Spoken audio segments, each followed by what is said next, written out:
This just appears completely random. An invisible platform that you can walk along. How are you going to get through that, Lara? I've been paying a lot of attention. That was one hell of a boost. I feel like these are the kinds of things that are built into the game that make you come back and do that third playthrough.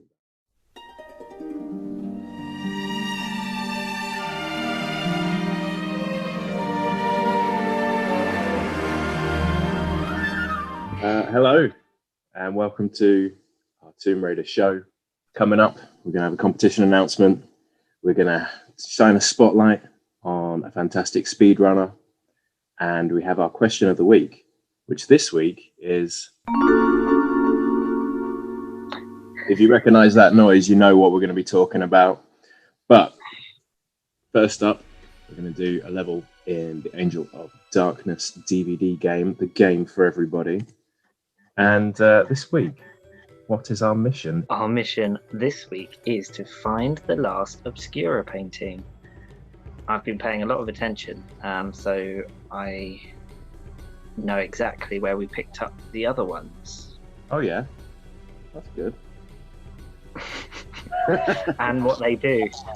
We definitely picked up one in that place where there was skulls and spirits flying around like ghosts. That was a weird level, though. I definitely need to get into the lore of it with the Millworld podcasts. They're saved on my phone, but I haven't got around to them yet. But the audio that's a throwback to a previous spotlight. Yeah. All right, then. Let's go and find the Obscura painting. Ready? Let's do it.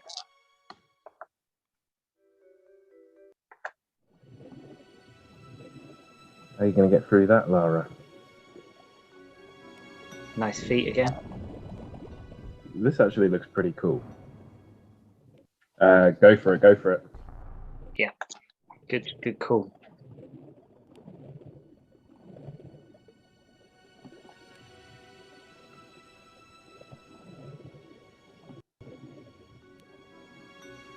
That's probably a puzzle, isn't it? Find the right one or something. It looks very similar to, is it Mexico in Underworld? I knew you were going to say it. As soon as you said it looked similar, I was like, Mexico. Activate, yeah, whatever. I think there's because the time down came on. There's probably some sort of puzzle here, but we'll just activate them and... Oh no, that was probably wrong. We're going to be here a while, I think. There's going to be another option. Should we do a look if an option comes up? This just appears completely random to me. Yeah. So we'll go to the next section. Okay. Oh, there was a look. I've got next. So. Now we have look. Okay, here we go. So they're fighting each other. And some writing in Latin. LMV. How long can she hold her breath? So next statue, we've got to find a V. Okay. There we go. Vasily. Is that the style? Vasily. At his apartment. Let's activate.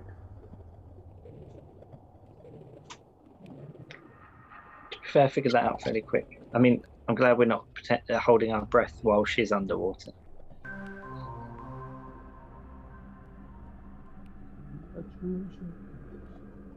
Did you ever used to do that in the old games? While she was underwater, hold your breath. No, did you? Yeah. Certain parts you can't do.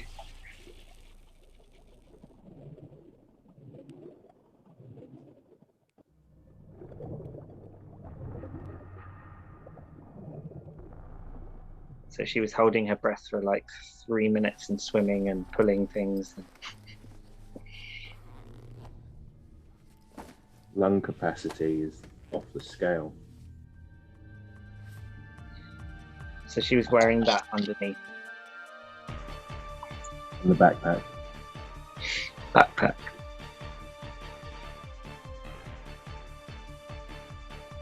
Yes, the last Obscura painting.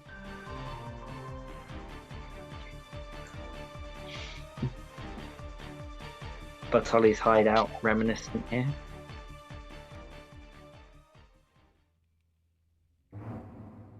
Right, I'm faced with a hole. Same here. I think it's time to talk about the competition though. Let's take a little break and announce that. So, competition. Going to be giving away this game, wonderful game that we've been playing.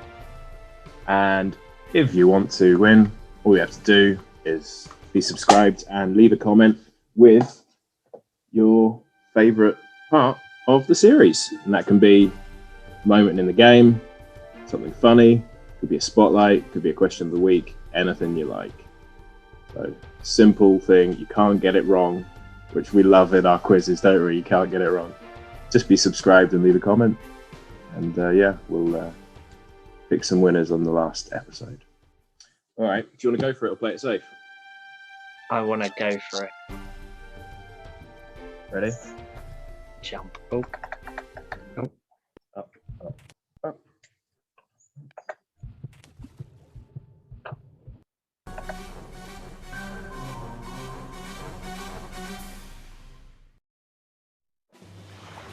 Congratulations, Miss Croft. You're positively Amazonian. That vault has defeated us for months.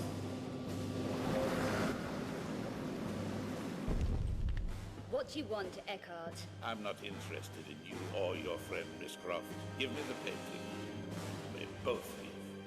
What choice do I have?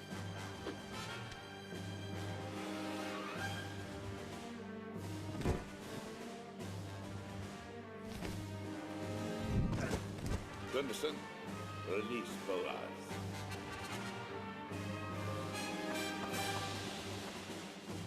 This old colleague of mine was once a human before she displeased me.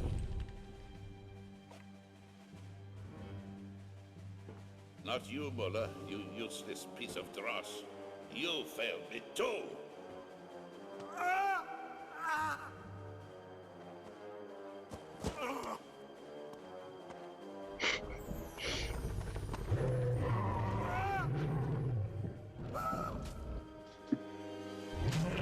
Come on, I'll give you a boost.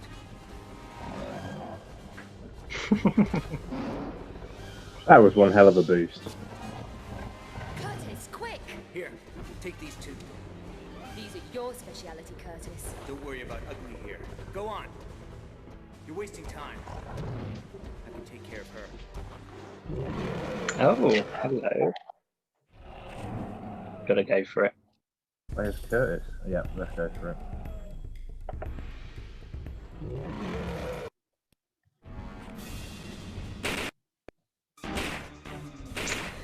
I think that fight was probably going to be more difficult in the actual game. That wasn't so hard.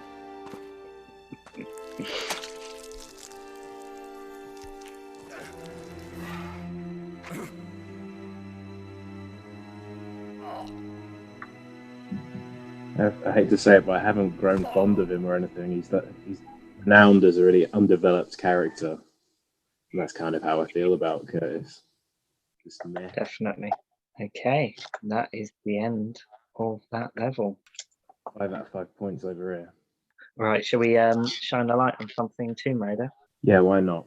And then we'll head over for the question of the week, which kind of is a bit similar to Vault of Trophies. We're talking about collectibles and secrets. So I'm looking forward to that one. But first up, Tomb Raider Spotlight.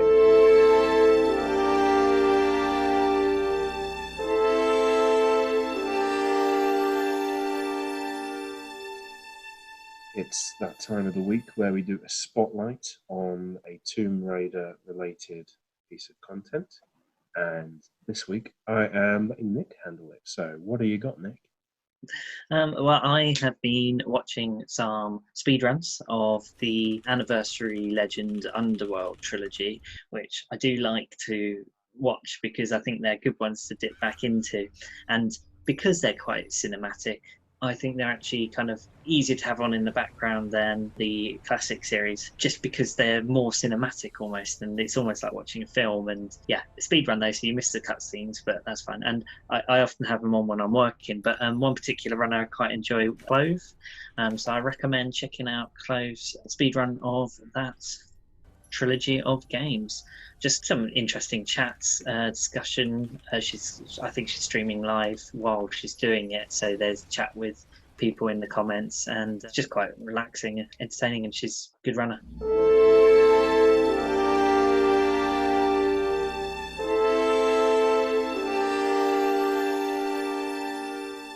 It's time for the question of the week, and this week we are looking at secrets. Yeah, you guessed it. We're looking at collectibles, trophies, secrets, all that jazz. And we're going to be talking about what makes a good one and what is your favorite. So should we travel through time and take a look at secrets in all the different Tomb Raider games? Yeah, so, the evolution. The evolution. Well, I don't know if it's an evolution, because I feel like sometimes it was like de-evolving. There's certain aspects that I do and I don't like. So like in 1, 3 and 4, the secrets are items as opposed to collectibles. And I think that you're a fan of this. Is that correct? Because you get utilization. Yeah, I find it slightly more rewarding to have something that I can use, and I think particularly one, that the guns aren't just kind of almost handed to you, whereas I think with particularly 2 and 3 they're kind of more on your path. So I like the way that you've got to go a bit out your way to get the more powerful weapons. It's a very primitive version of kind of rewards in video game for exploration and difficulty and achievement. Yeah.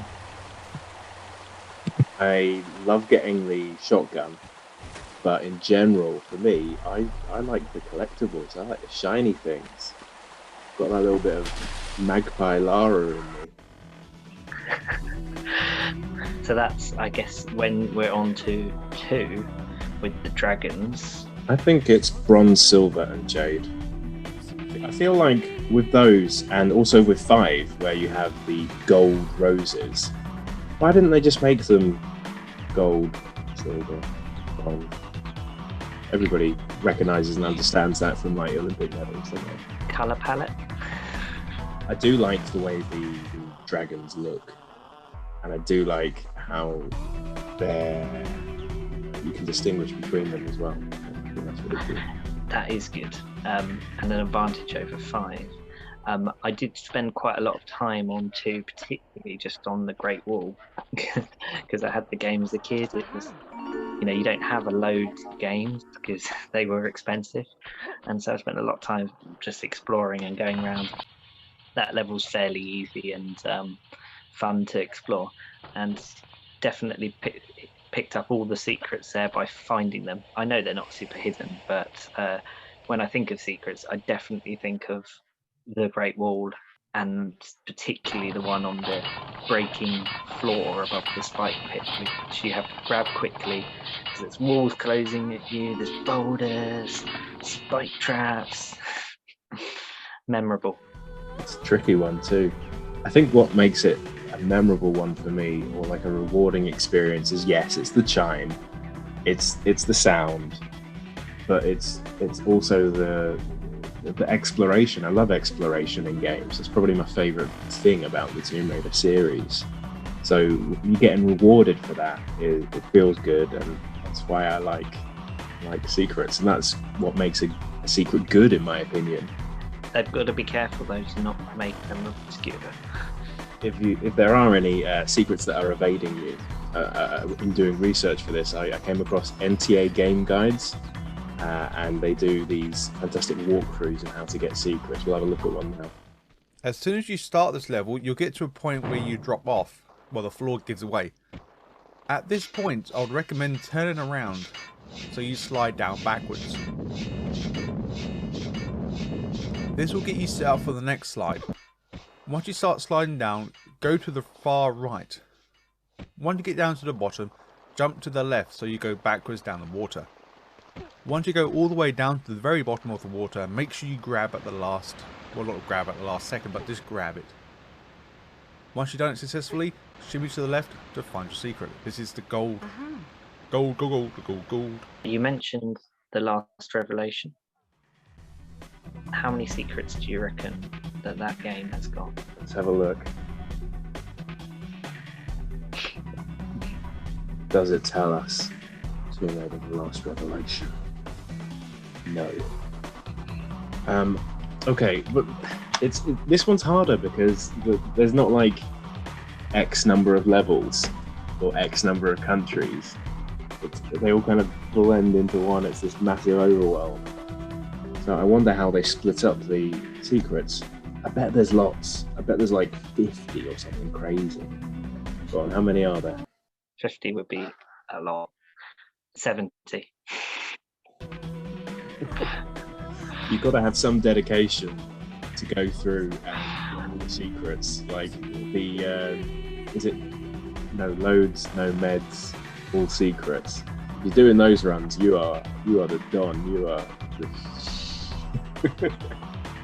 That's just too many. You can't just find those. I think you'll be there for hours and hours. Too long. It's a long game as it is.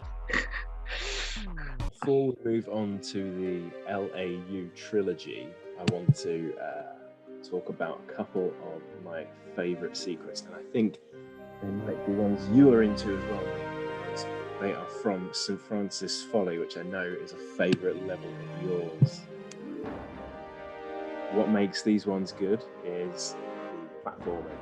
So one, you have its own contained area, and you're platforming, jumping off slopes, climbing up and finding the secrets, and I like that because in its own segment, and you are rewarded by sort of going that extra mile and figuring out how to get up there.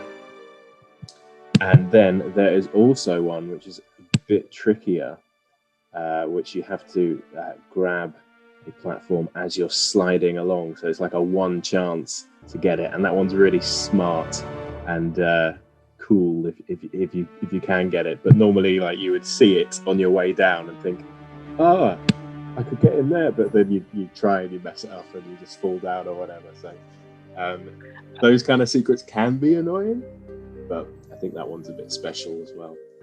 I think there's a similar one on either Piston or Palace Midas, where you're in water, in the kind of fast flying water, and there's a hatch or a air hole which you can get into and climb out of to get a secret.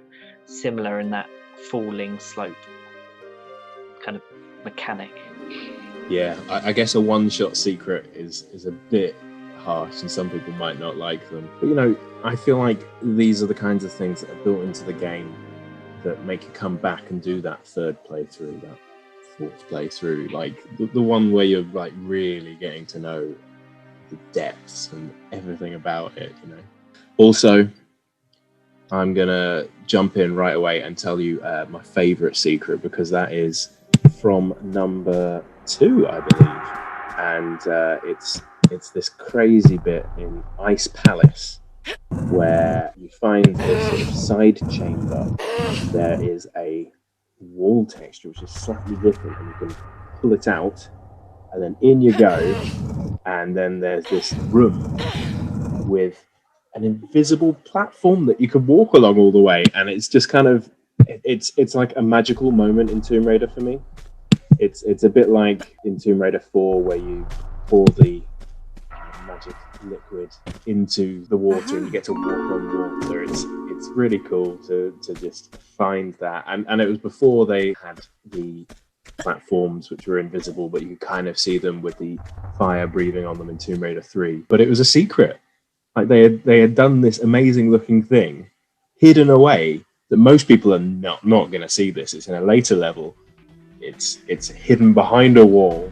Just the fact that they put that sort of thing in, that's like really rewarding, and thank you. Thank you, core design. Cool.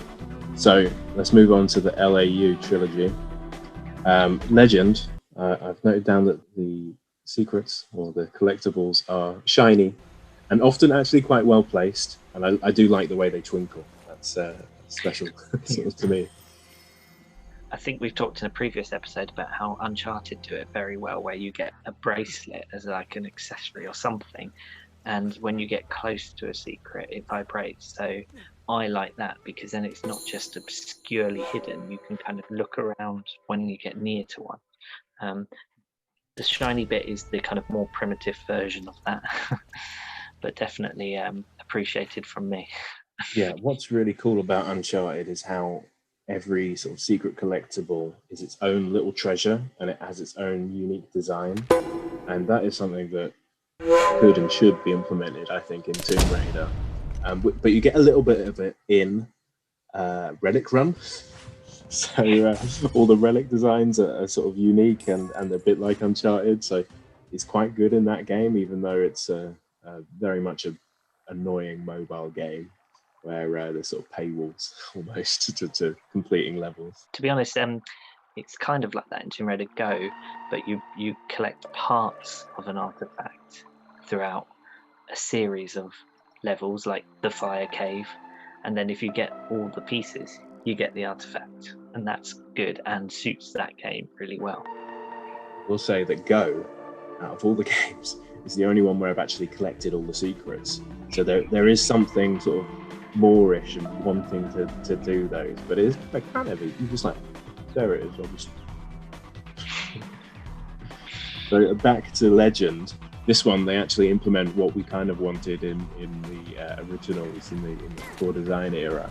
They have the gold, the silver, and the bronze. And there are some silvers, there are loads of bronze, and there are very few gold statuettes. And that's kind of a cool way to do it. Like, I like that. I did collect all of them.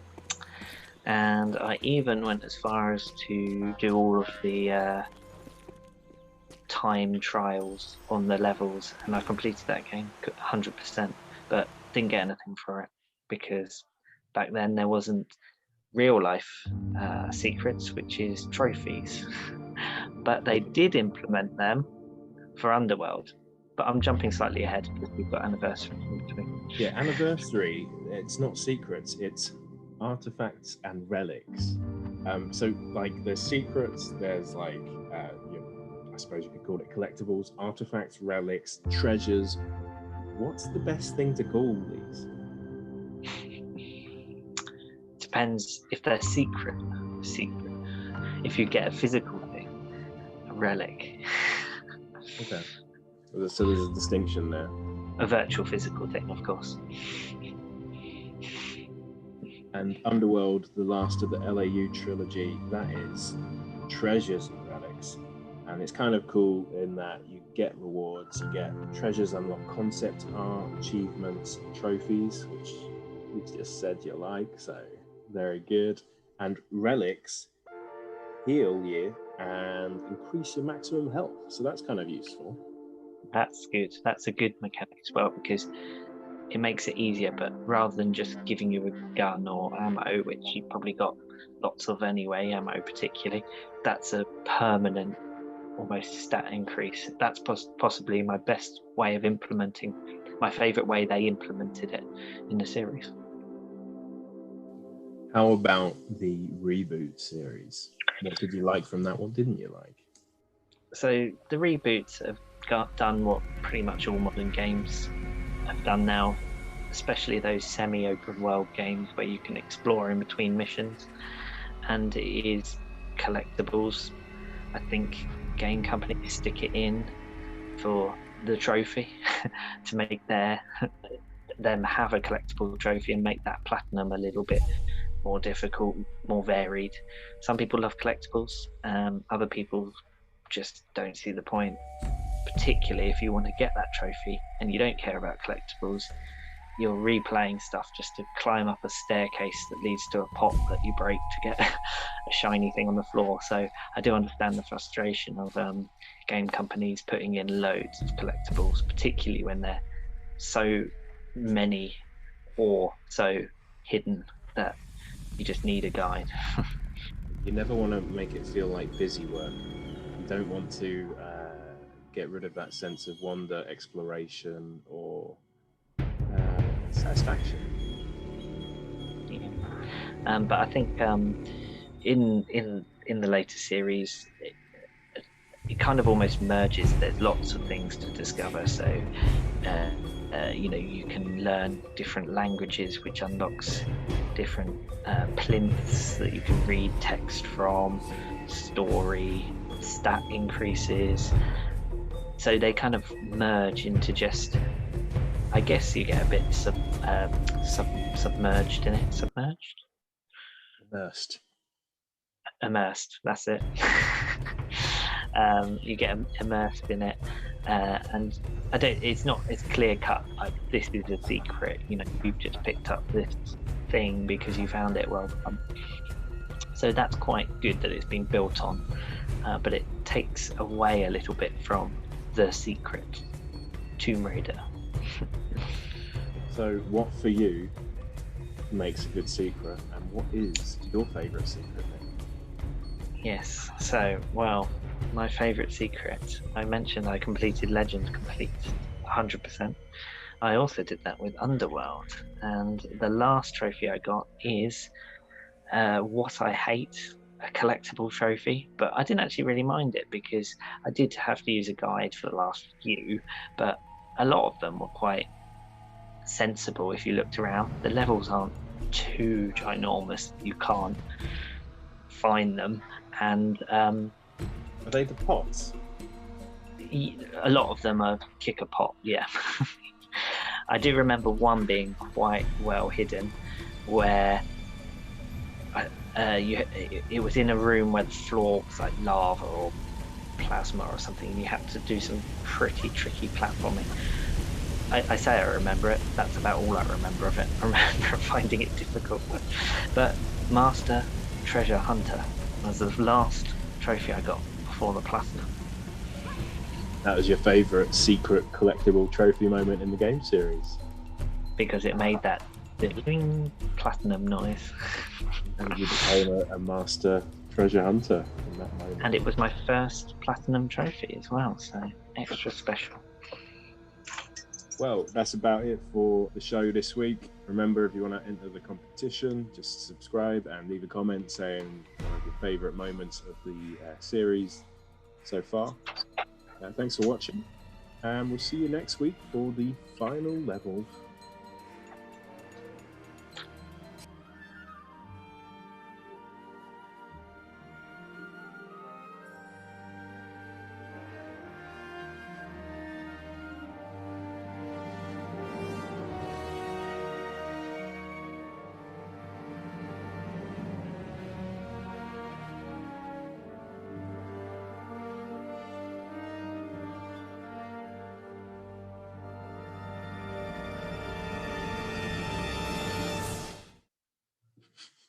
Stroke face.